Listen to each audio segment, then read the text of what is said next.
السلام عليكم أصحاب تخيمي بدن وكسر دوا channel كصومالي information technology SIT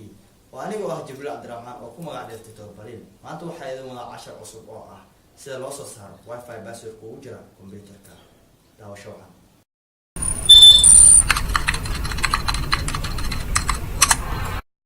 كسر دوا مركلة أم بلاونا 10 كا وهران رايت كليك وكرده ماشى وايرلسكا عاد كسر فتا open network and sharing center waxaad ka sii doorataa wifi-gaaga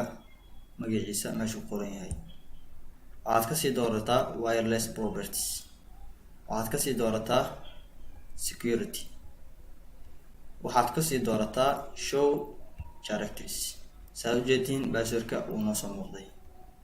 waxaan filayaa in muuqaalkan ku cajab geliyay haddii aad ka heshay casharka like saar kuna soo qor qaybta commentiska casharka aad doonto in lagu soo diyaariyo anigoo tixgelin doona fikradaada hana ilowin inaad subscribe dhahdo channelka si ay kuu soo gaarto muuqaal walba oo ka baxa channelka mahadsanid guul wacan Somali Information Technology